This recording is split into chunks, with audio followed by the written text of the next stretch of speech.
नमस्कार दोस्तों, खेराड़ क्लासेज में आपका स्वागत है। आज हम मेंटल एबिलिटी से संबंधित प्रश्नों पर चर्चा करेंगे, जिसमें हम डाटा पर्याप्तता पर चर्चा करेंगे। डाटा पर्याप्तता, इसमें क्यों कथन दिए होते हैं, कथनों के ऊपर हम कथनों में से निष्कर्ष निकालेंगे कि कौन से कथन से हमारा उत्तर प्राप्त हो सकता है। क्योंकि यहाँ पर एक कथन, दो कथन, तीन कथन, कितने भी कथन हो सकते हैं, लेकिन कथनों से ही हम अनुमान लगाएंगे कि केवल कथन एक से हमारा आंसर निकल रहा है, या केवल कथन दो से हमारा आंसर निकल रहा है, या केवल कथन तीन से हमारा आंसर लिखना है, या तीनों को मिलाकर आंसर निकल रहा है, या तीनों को मिलाने पर भी आंसर नहीं निकल रहा है। तो इस प्रकार हमारे उत्तर होंगे।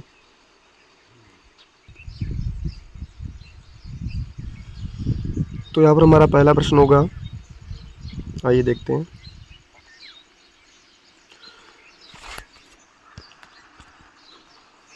एक प्रश्न और दो कथन नीचे दिए गए हैं। आपको तय करना है कि दिए गए प्रश्न का उत्तर कौन सा कथन पर्याप्त होगा। जो यहाँ पर प्रश्न दिया हुआ है, इसके उत्तर के लिए कौन सा कथन पर्याप्त होगा, ये हमें देखना है। तो यहाँ पर है प्रश्न है कि एक ग्राम में कितने चिकित्सक कार्यरत हैं। हमें यहाँ पर चिकित्सकों की संख्या पूछी गई है। किसकी संख्या पूछी गई है? चिकित्सकों की संख्या पूछी गई है। तो यहाँ पर हमारा कथन एक देखो, कथन एक से हमें इस चीज़ की जानकारी मिल रही है क्या? अगर कथन एक से हमें इसकी जानकारी मिलती है तो यहाँ पर हमारा कथन एक राइट हो सकता है। अगर कथन एक से नहीं मिलती है, कथन दो से मिलती है, तो हमारा यहाँ पर केवल कथन दो पर्याप्त हो सकता है। दोनों से ही मिलती है तो एक साथ दोनों पर्याप्त वो हो सकता है, और दोनों से नहीं मिलती है तो न ही एक और न ही दो यहाँ पर हमारा आंसर हो सकता है। तो यहाँ पर है हमारा कथन एक कि प्रति 1000 ग्रामीणों पर एक चिकित्सक। यहाँ पर ग्रामीणों की संख्या पर तो बोल दे दिया, क्योंकि ग्रामीणों का अनुपात और चिकित्सकों का अनुपात दिया है। ग्रामीण और चिकित्सकों का अनुपात यहाँ पर दिया गया है, लेकिन यहाँ पर ये नहीं बताया गया कि एक ग्राम में कितने चिकित्सक है। माना यहाँ पर ये बता देता कि एक ग्राम में 5000 चिकित्सक है, नहीं, एक ग्राम में 5000 ग्रामीण है, तो हम अनुमान लगा लेते कि एक ग्राम में 5000 ग्रामीण हैं, तो वहाँ पर चिकित्सकों की संख्या कितनी होती? 5 होती। लेकिन यहाँ पर सिर्फ अनुपात ही बताया गया है, यहाँ पर ग्रामीणों की संख्या नहीं बताई गई है। अगर ग्रामीणों की संख्या बता देते तो हम उसी अनुपात से चिकित्सकों की संख्या भी निकाल लेते, लेकिन यहाँ पर चिकित्सकों की संख्या ग्रामीणों की संख्या में नहीं बताई गई है। इसलिए केवल कथन एक हमारे लिए पर्याप्त नहीं होगा। अब हम इसी तरह कथन दो को भी करके देखेंगे, क्योंकि हमें किस कथन से उत्तर प्राप्त होता है अलग अलग करके देखना है, फिर दोनों को मिलाकर भी देखना है। तो अब हम देखेंगे कथन दो में दिया हुआ है कि गांव में 20 वार्ड है। ग्राम में कितने वार्ड है? 20 वार्ड है, और प्रत्येक वार्ड में चिकित्सकों की संख्या कुल वार्डों की संख्या के बराबर है। मानो ग्राम में 20 वार्ड है, तो ग्राम में 20 वार्ड है, प्रत्येक वार्ड में चिकित्सकों की संख्या भी वार्डों की संख्या के बराबर है। मतलब हर वार्ड में चिकित्सक भी कितने हैं? 20 हैं। तो टोटल चिकित्सक कितने हो गए? 400। टोटल चिकित्सक कितने हो गए? 400। क्योंकि हमें पता चलेगा कि एक ग्राम में वार्ड 20 हैं और प्रत्येक वार्ड में 20 चिकित्सक हैं, तो हमें चिकित्सकों की संख्या भी पता चल गई कि 400 हैं। अब ये देखिए, हमें यह जानकारी कथन एक से मिली या कथन दो से मिली? केवल कथन दो से ही तो मिली है, कथन एक से तो इस चीज़ की जानकारी नहीं मिल रही थी। अब हम दोनों को शामिल करते हैं तो भी कोई मतलब नहीं, क्योंकि हमें जानकारी कथन एक दो से मिल गई है, कथन एक का तो इसमें कोई मतलब ही नहीं रहा। तो यहाँ पर हमारा उत्तर होगा केवल कथन दो पर्याप्त। यहाँ पर हमारा आंसर क्या होगा? केवल कथन दो पर्याप्त। देखो अगला क्वेश्चन देखो,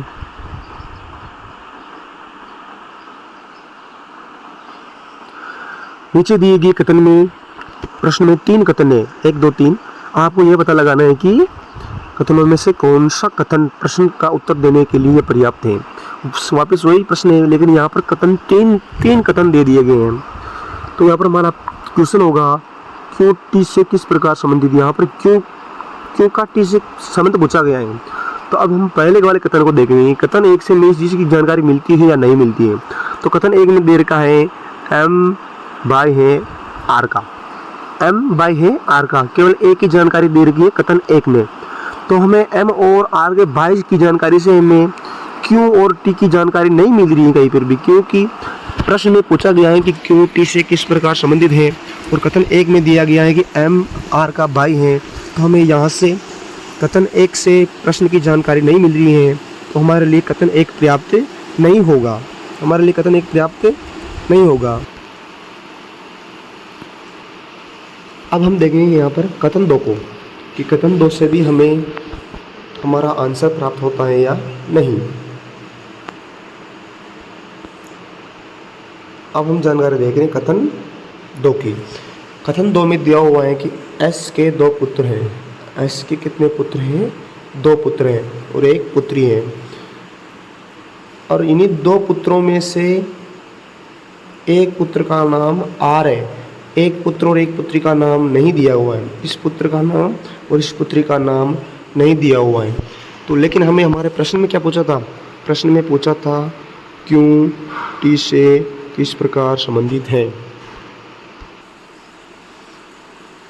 तो इस कथन 2 से हमें क्यों टी से किस प्रकार संबंधित है इसकी जानकारी नहीं मिल रही है, क्योंकि यहाँ पर कथन 2 में क्यों और टी का कहीं पर भी जिक्र नहीं है।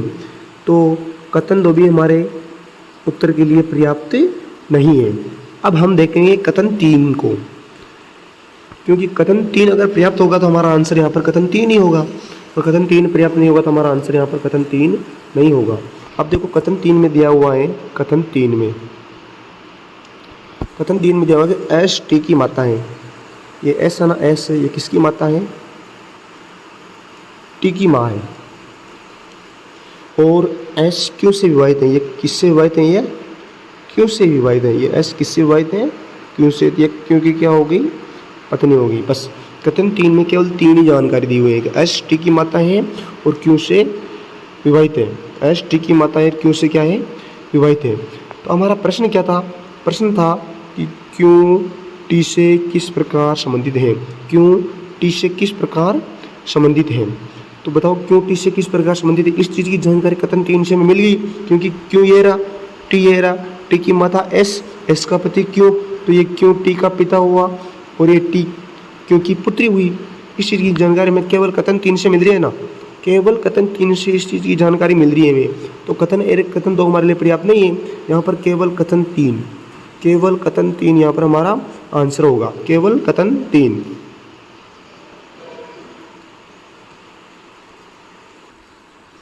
अब देखिए अगला प्रश्न, इसमें सारे प्रश्न ऐसे आएंगे,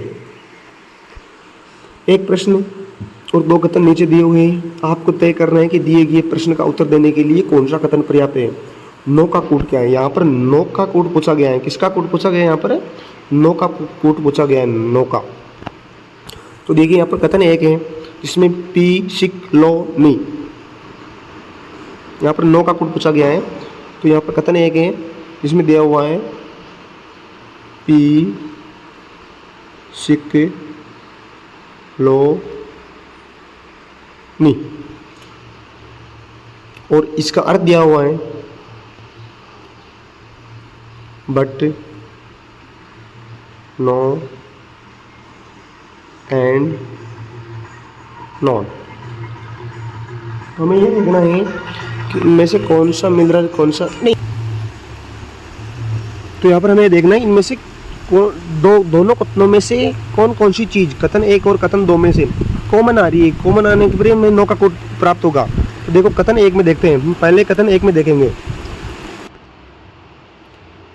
तो यहाँ पर हम कॉमन शब्दों को मिलाएंगे। तो इसे देखिए, पहले वाले कथन का अर्थ दे रखा है ये, और दूसरे वाले कथन का अर्थ देखा है ये। तो अर्थ में देखिए कौन कौन से शब्द कॉमन मिल रहे हैं। देखो यहाँ पर मिल रहा है नॉन, तो यहाँ पर मिल रहा है नॉन, ठीक है। यहाँ पर मिल रहा है बट, तो यहाँ पर मिल रहा है बट। यहाँ पर मिल रहा है एंड, तो यहाँ पर भी मिल रहा है एंड। देखो 3 शब्द अर्थ में कॉमन मिल रहे हैं, तो इसमें भी 3 शब्द मिलेंगे, प्रश्न में भी 3 शब्द मिलेंगे कॉमन। देखना, ये पा, ये पा, ये लो, ये लो, ये ने, ये ने। अब देखिए कथनों में भी केवल दो एक शब्द बचाएं और अर्थ में भी केवल एक शब्द बचाएं।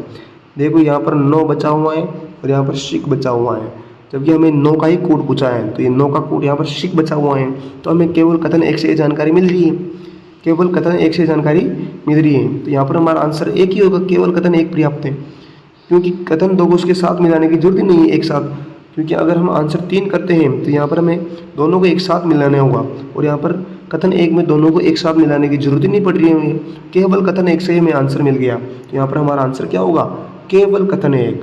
क्या होगा, केवल कथन 1, पर केवल कथन 1 पर्याप्त है। तो अब अगला प्रश्न देखिए,